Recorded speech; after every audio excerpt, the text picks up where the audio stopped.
Good afternoon. It is my second video for 11th class student for the chapter Morphology of Flowering Plants. In previous video, I discussed with you the structure of the typical plant and the different type of roots.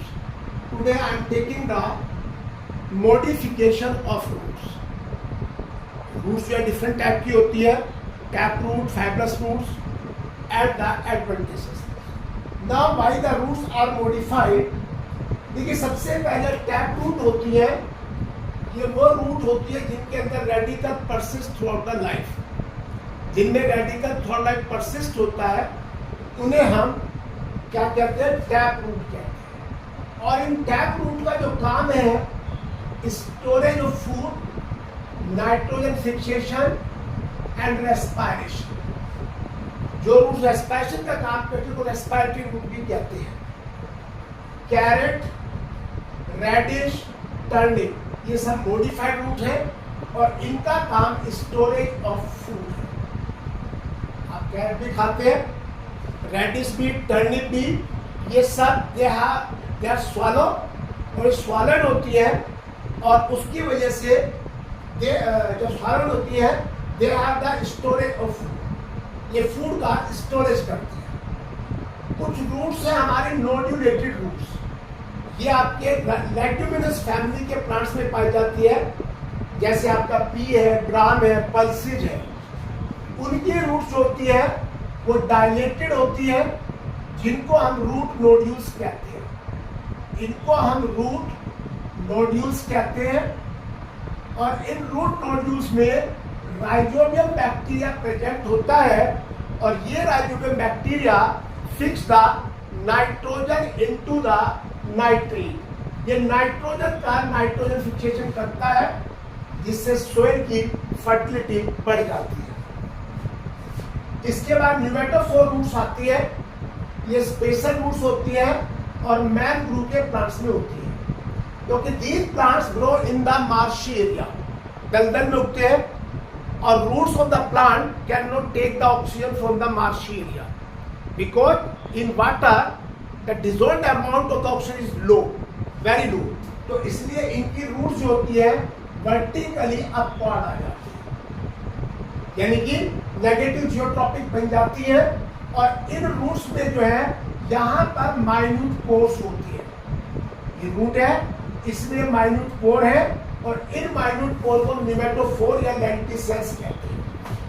In lenticels और pneumatophore के through air जो है वो अंदर जाती है और plants जो है और roots of the plant do the respiration. तो so they are called the respiratory roots also. इसके बाद प्रोप रूट आती है, ये उन प्लांट्स के अंदर जिनके स्टेम और जिनकी ब्रांचेज ज्यादा हैवी होती है, तो उनमें जो है वहां पर क्रॉप रूट्स अराइज होती है फ्रॉम द स्टेम और वो वर्टिकली नीचे आती है, वो स्टेम से नीचे डाउनवर्ड साइड में आती है and provide the support to the plant.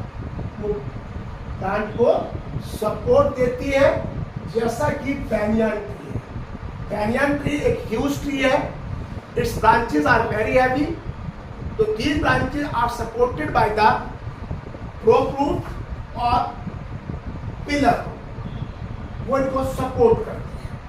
इसके बाद पिलर रूट भी कहते हैं। स्ट्रेट रूट होती है, ये आपके मेल में, शुगर केन में पाई जाती है। ये रूट जो स्टेम का बेस पार्ट होता है, देखिए ये बेस पार्ट है, यहां से अराइज होती है and they go downward to the earth, obliquely जाती है और स्टेम को ये भी सपोर्ट प्रोवाइड करती है।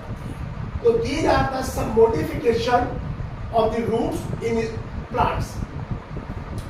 रूट्स का फंक्शन नाइट्रोजन फिक्सेशन भी करते हैं, प्लांट्स को फिक्स विद द सोयल, वहां पे उसको फिक्सेशन का काम करते हैं। सोयल से मिनरल्स और वाटर का एब्जॉर्प्शन होता है, स्टोरेज ऑफ फूड होती है, जैसे carrot, radish and turnip.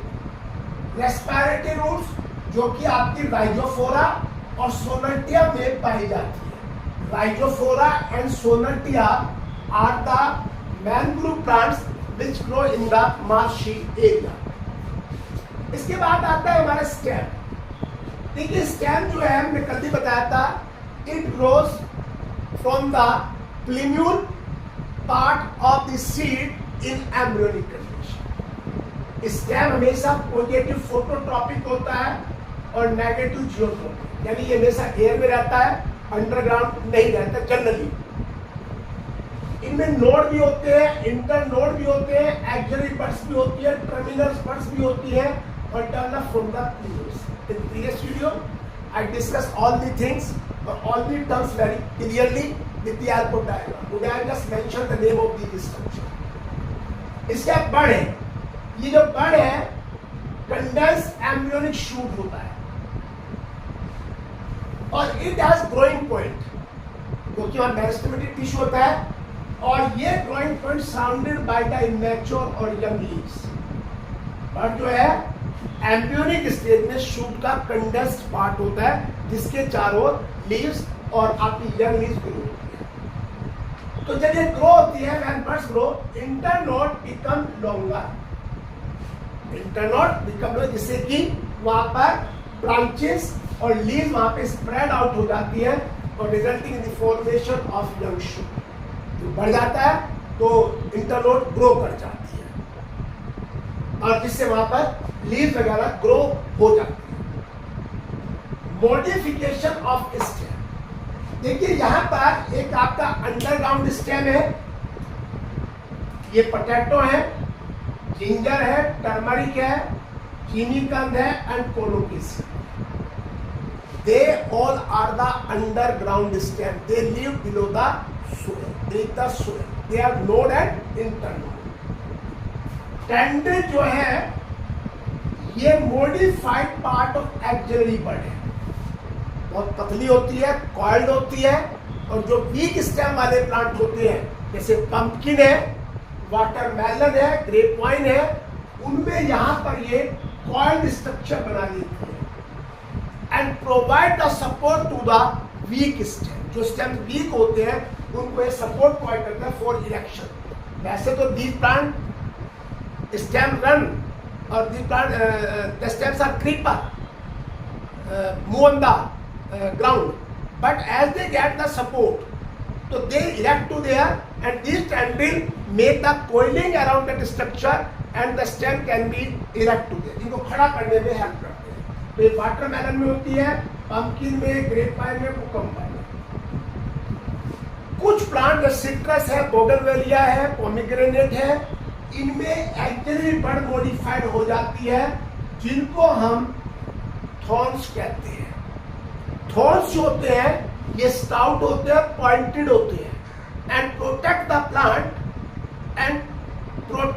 Plant from the browsing animals. जो ब्राउजिंग एनिमल्स है उनसे इनको ये प्रोटेक्ट करते हैं। इसके बाद कुछ डेजर्ट ग्रोइंग प्लांट्स होते हैं जैसे ओपनशिया है, कैक्टस है, उनके अंदर opuntia and in cactus, opuntia और कैक्टस के अंदर जो है they are modified into the leaf like structure and have the photosynthesis, have the chlorophyll and do the photosynthesis.